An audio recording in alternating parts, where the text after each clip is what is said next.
రాత్రి మేమిద్దరం పస్తులు పడుకోవడం చూసి ఆ దేవుడికి మా పైన మనస్సు కరిగుంటుంది.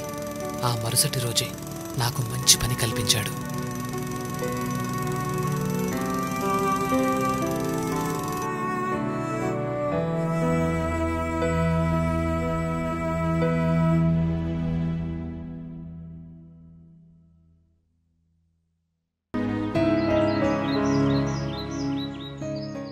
అయ్యో, దుర్గా చొక్కా చిరిగిపోయింది.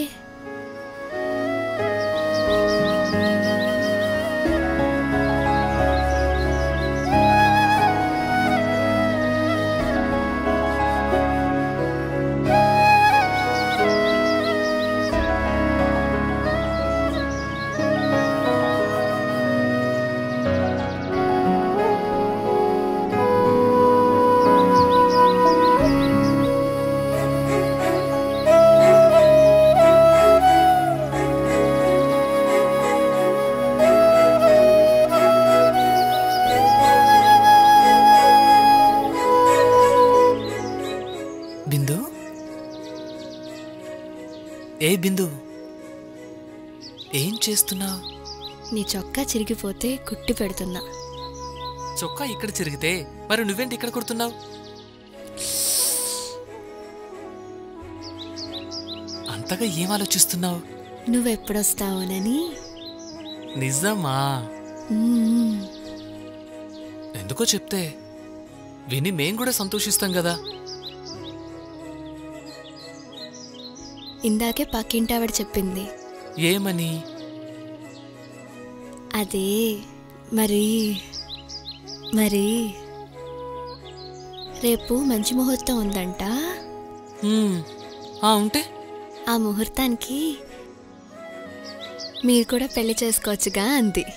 నువ్వు సంతోషంగా ఉండడానికి నేనేమైనా చేస్తాను.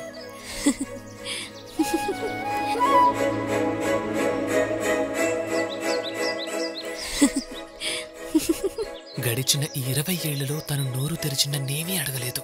కానీ ఆ నిమిషం నా మనసులో ఉన్న మాటను తాను కోరికగా కోరటం నాకు చాలా ఆనందం కలిగించింది.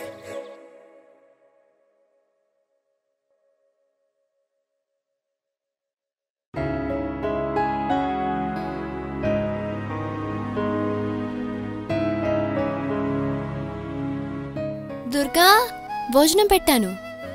వస్తున్నా.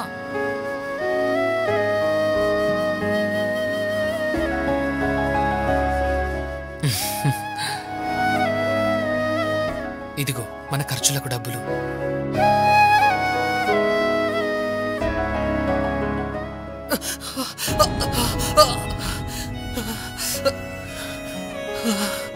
ఏం కాదులే, చిన్న దెబ్బ.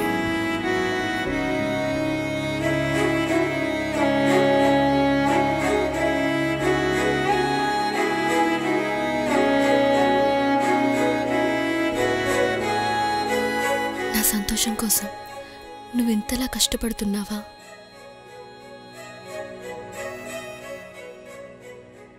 పర్వాలేదు, చిన్న దెబ్బే. నన్ను కన్న మా అమ్మా నాన్న ఉన్నా నన్నింత ప్రేమగా చూసుకునేవారు కాదేమో. ఎన్ని జన్మలెత్తినా నీ తోడై ఉండాలని ఆ దేవుణ్ణి కోరుకుంటాను.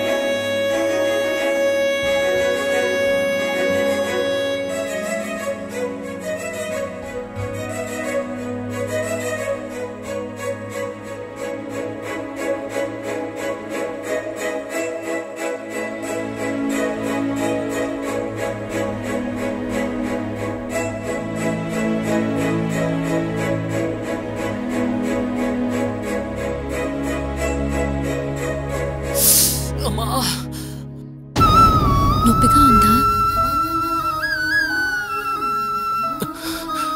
అవును. సరేలే, నెమ్మదిగా రాస్తా. ఇక చాలే.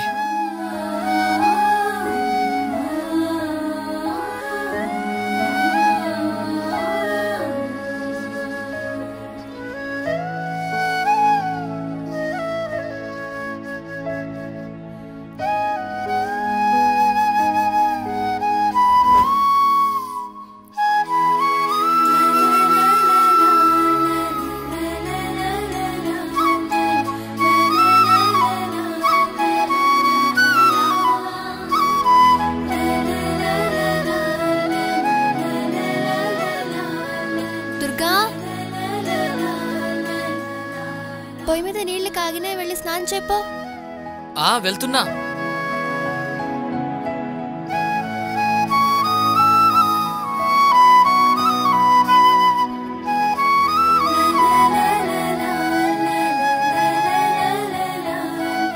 ఏంటి, నువ్వింకా బట్టలు మార్చుకోలేదా? నువ్వు ముందట్టు తిరిగితే నేనప్పుడు మార్చుకుంటా.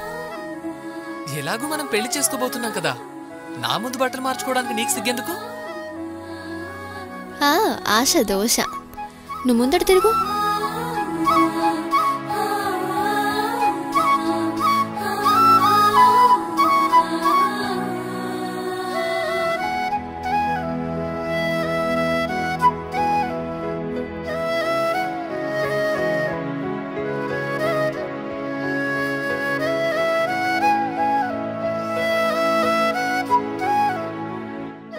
అయిందా?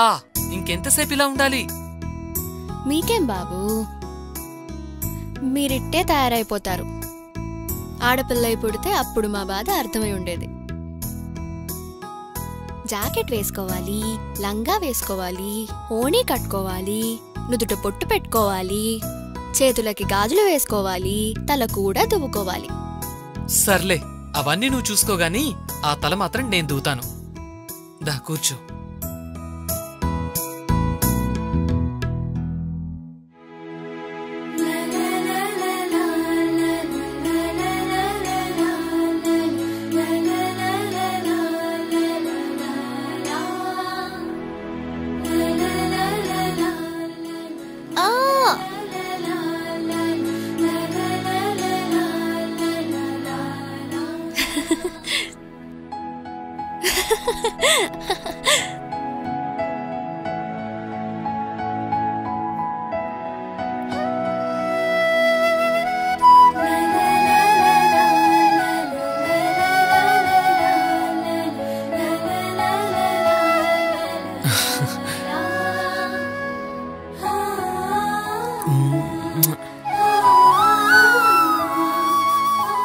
నీకు నాదిష్టే తగిలేట్టుంది.